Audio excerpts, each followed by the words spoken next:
স্বাগতম নিশানাজ এপিক মিক্সে। আজ আপনাদেরকে নিয়ে যাব প্রকৃতির কোলে সাজানো এক অপূর্ব ভ্রমণে ঝাড়গ্রাম।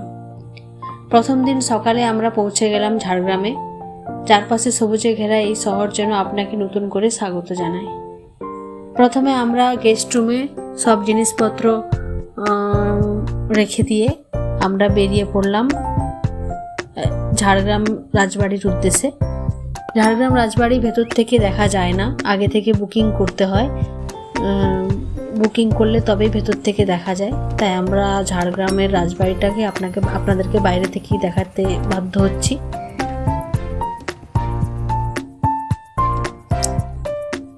এরপরে আমরা একটা টোটো ভাড়া করে আমরা চলে গেলাম ক্রিস গার্ডেনে। সাজানো ফুল, শান্ত পরিবেশ আর ছবি তোলার অসাধারণ স্পট।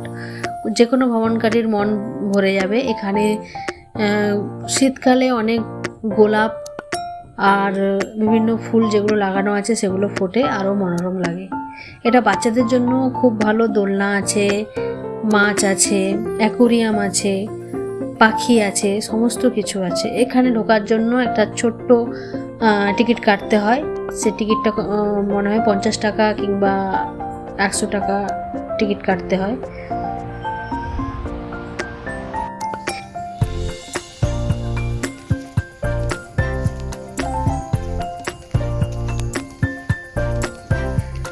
এরপর আমরা চলে গেলাম ক্রিস গার্ডেনে। ক্রিস গার্ডেনের এই জায়গাটা আমার খুবই পছন্দের, যেখানে যে পরীর একটা প্রতিকৃতি টাইপের বানানো হয়েছে। আমি যে কত ফটো তুলেছি তার এখানে ঠিক নেই। এই দেখুন এই জায়গাটা।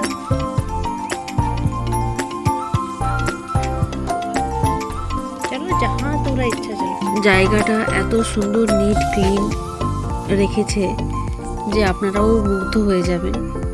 বাচ্চাদের নিয়ে আসার জন্য এই জায়গাটা খুবই ভালো, খুব এন্টারটেনমেন্ট পাবেন।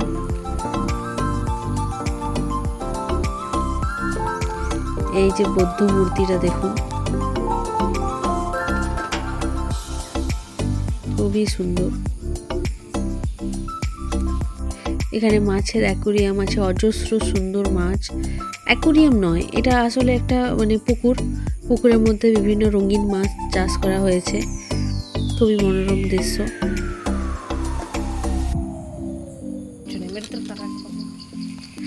দোলনা সমস্ত কিছু মিলিয়ে জায়গাটা খুবই সুন্দর।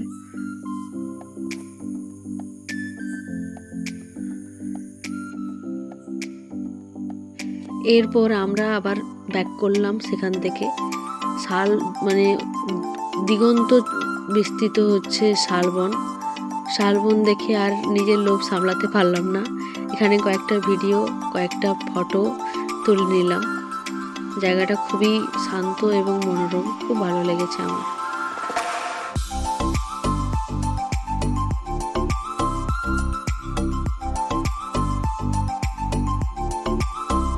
এখানে ক্রিস গার্ডেনের কিছু নিজস্ব কিংবা কিছু ফটো তুলেছি, সেইগুলো আপনাদের সামনে রাখছি। দেখুন, দোলনাতে আমি বাচ্চাদের মতো দুলতে লেগে গেলাম। দোলনা দেখে অ্যাকচুয়ালি লোভ সামলাতে পারিনি।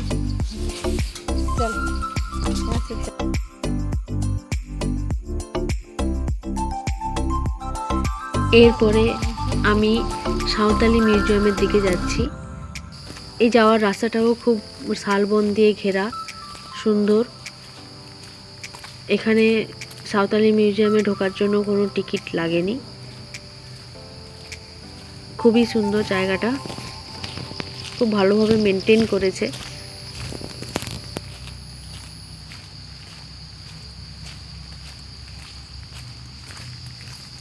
প্রকৃতির কোলে এভাবে বন দিয়ে ঘেরা একটা মিউজিয়াম দেখতে সত্যি অসাধারণ লেগেছিল আমার।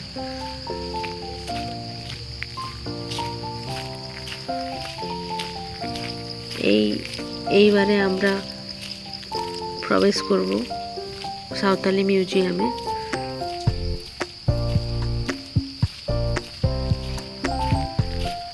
এদিকে গেস্ট হাউস রয়েছে।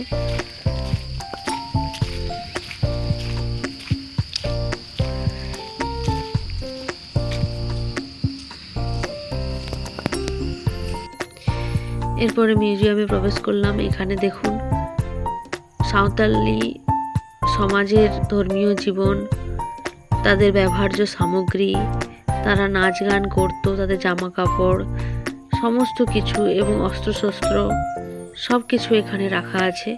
এটার সাহায্যে সাঁওতালদের জীবনযাত্রা সম্পর্কে আমরা অনেক কিছু জানতে পারি। এই মিউজিয়ামে ঝাড়গ্রাম বেড়াতে এলে একবার অবশ্যই আসা উচিত। এই যে ধামসা মাদল, এখানে ঢোকার জন্য কোনো টিকিট লাগেনি, আমি আবার বলে দিলাম। আপনারা ফ্রিতে এগুলো দেখতে পারেন, ফটো তুলতে পারেন, কোনো অসুবিধা নেই। সাঁওতালদের জীবন কাহিনী এইসব জায়গায় লেখা আছে। যে ঢেকি, খাট,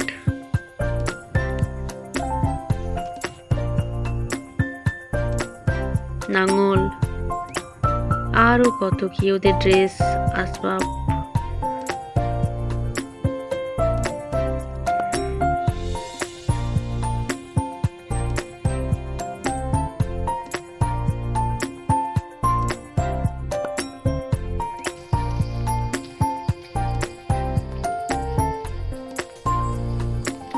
ডিয়ার পার্কে যাওয়ার জন্য 25 টাকা করে অ্যাডাল্টদের টিকিট লাগে। এই টিকিটটা নিয়ে আমরা ভেতরে ঢুকে গেলাম। ভেতরে দেখুন অনেক শান্ত পরিবেশ, আর চারিদিকে মানে হরিণ, বড় বড় হরিণ, নীলগাই, চিতাবাঘ, অনেক কিছু আছে। অনেক মানে এত বড় জায়গা আপনি মানে ঘুরে শেষ করতে পারবেন না, হেঁটে হেঁটে মানে পা ব্যথা হয়ে যাবে এরকম। কেন কি এখানে সাপের মানে সরীসৃপদের, রেপটাইলদের একটা মানে জায়গা ছিল, সেখানে বিভিন্ন ধরনের সাপ রাখা ছিল। তারপরে পুরোপুরি মানে কিছুটা চিড়িয়াখানার আদলে তৈরি করেছে। তো পার্কটা খুবই সুন্দরভাবে সাজানো, দেখে মন ভরে যাবে। এরপরে ওইটা দেখার পরে আমরা লাঞ্চ সারলাম। লাঞ্চ সেরে সেদিনের মতো করে আমরা পৌঁছে গেলাম হোটেল রুমে। সেখানে কিছুক্ষণ স্নান টান করে বিশ্রাম নিলাম। বিশ্রাম নিয়ে ঠিক সন্ধ্যার দিকে, সেই সময়টাই শ্রাবণী মেলা হচ্ছিল ঝাড়গ্রামে শহরে, তাই ওখানে পৌঁছালাম শ্রাবণী মেলায়। লোকসঙ্গীত, হস্তশিল্প আর স্থানীয় খাবারের গন্ধ মেলাকে একদম মোহিত করে রেখে দিয়েছে। কয়েকটা জিনিসপত্র কিনলাম স্মৃতি হিসাবে, দিয়ে ফিরে চলে গেলাম আমাদের রুমে। সেখানে আমরা রাত্রেবেলা ডিনার করলাম, ডিনার করে ঘুমিয়ে গেলাম।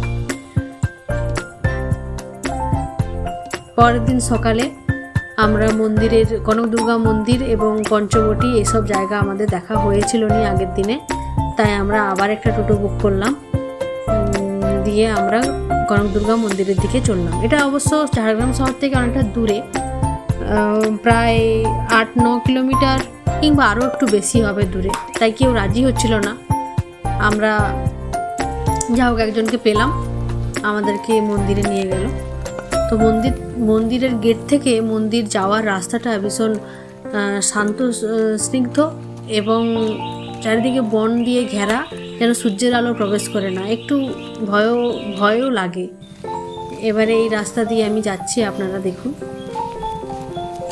এরপরে আমরা ওখানে মন্দিরে চলে গেলাম। এখানে শুধু কনকদুর্গা মন্দির, সাবিত্রী মন্দিরও আছে। সেখানে একটু হালকা করে ছোট করে আমি মন্দিরের ভেতরে একটু দেখে নিলাম, দেখে একটু ফটোশ্যুট করে নিলাম। তারপরে রাস্তায় আস্তে আস্তে টোটো চালক যে কাকু, উনিই বললেন যে এখানে হচ্ছে কেন্দুয়া বলে পাখির গ্রাম আছে। কেন্দুয়া গ্রামটা পাখির গ্রাম নামে বিখ্যাত। আমিও অবাক হয়ে গেলাম পাখি দেখে। এটা পঞ্চবটি। এরপরে আমরা চলে গেলাম পঞ্চবটিতে। পঞ্চবটি আসলে একটা সরোবর, সেখানে চারিদিকে বিশাল বৃক্ষ, চারপাশে প্রাকৃতিক পরিবেশ খুবই সুন্দর।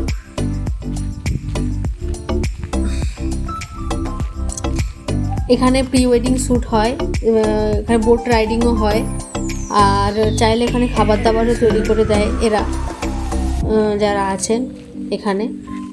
এই যে একতারা,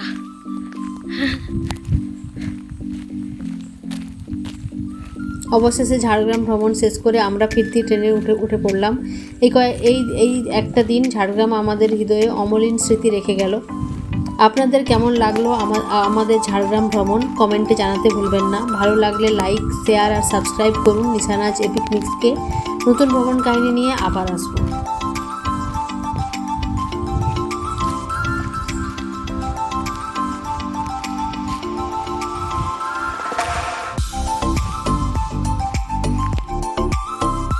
এরপর আমি চললাম আপনাদের জন্য নতুন ভিডিওর সন্ধানে।